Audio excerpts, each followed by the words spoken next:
Some pedals have so many sounds that there's hardly enough time in the day or even a lifetime to discover them all.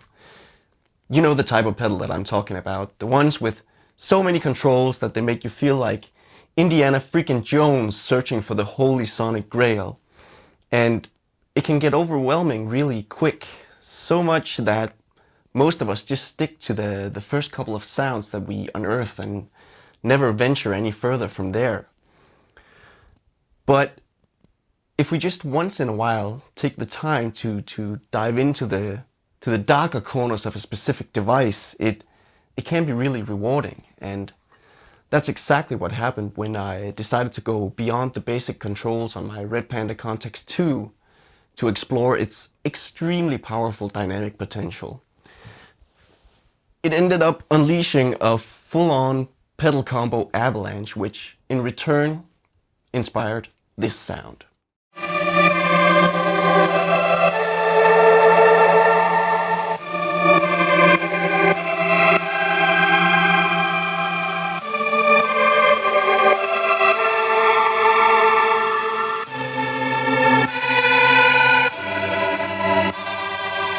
So let's see and hear how I got there. I've owned the Context 2 since October last year or something like that, and it's just a beautiful reverb pedal.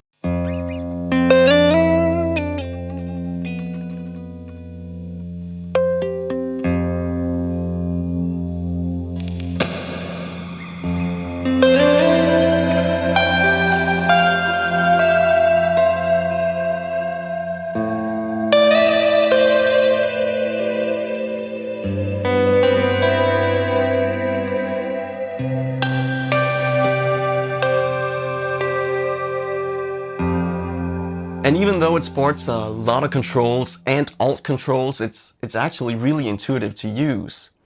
But one part of it that I never really messed around with was the dynamic element, since I didn't really see a need for ducking or expanding my reverb trails. And also, to be brutally honest, I was just really scared of messing up the sounds that I already had. But last week, I decided to give it a go.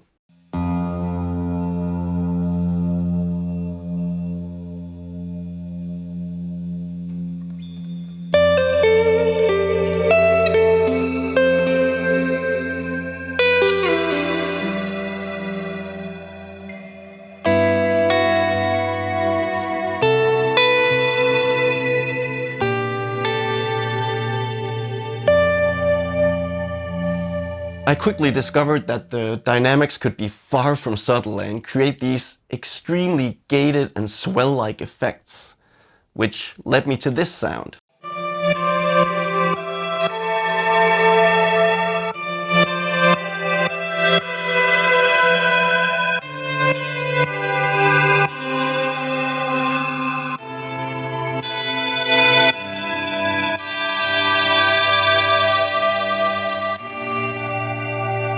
The way the ducking cuts out and re-triggers the entire reverb signal instantly reminded me of this old-school sample re-triggering as found in the iconic Mellotron. This, of course, sounded nothing like a Mellotron, but it sent me down a path of wanting to create something Mellotron Stringer-esque with my guitar. And I don't think I really got there, but I got somewhere else that was really cool. To imitate that Mellotron string vibe, I instantly grabbed the Earthquaker device's Aqueduct vibrato to add some vintage mojo and bow-like movement to the sound. I went for a fast sine wave in order to get something consistent, to capture the vibe of re-triggering the same sample over and over again.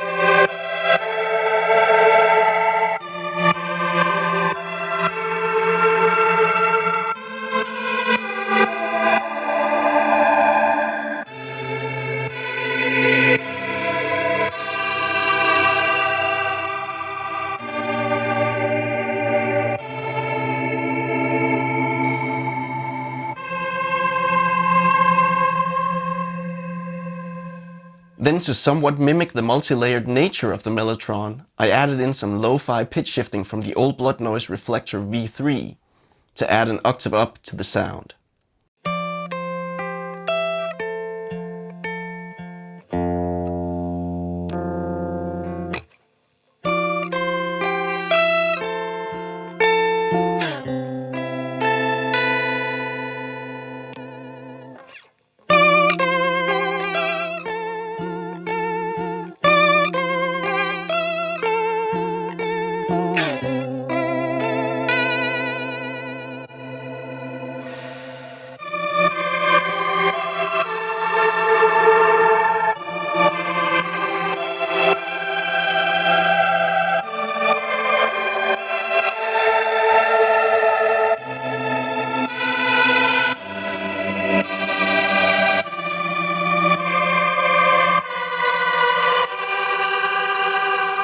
To be completely honest, I was already really happy with this sound, but the imagination kept running wild and I felt like it could be fun to experiment a bit with irregular noise. So I grabbed my Red Panda bitmap and blended in some subtle bit crushing for a touch of white noise and grungy, distorted static.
We can also just go all out and venture into full-on William Basinski territory if we increase the bit crushing and use bitmap to low-pass filter the overall soundscape.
I don't know about you, but my heart just starts to beat faster when hearing characterful sounds like that. It makes me happy.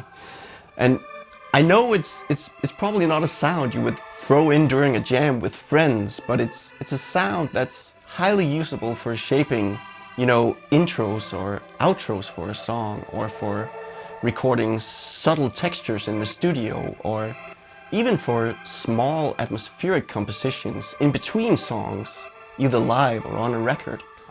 I know that this exact sound can be a tad hard to replicate if you don't own a Context 2 or any other dynamic reverb. But if you don't own a dynamic reverb, you can always try to experiment with ultra heavy compression or auto swell effects to get these gated sample-like textures. Thank you so much for sticking around till the end. I really do hope you enjoyed the sounds. And remember, the process and the imagination that goes into it is often way more fun than the final result. So don't be afraid to mess around with that pedal order of yours. You might just stumble upon some happy sonic accidents along the way. You've been awesome. I'm Stefan, and I'm signing out. Bye.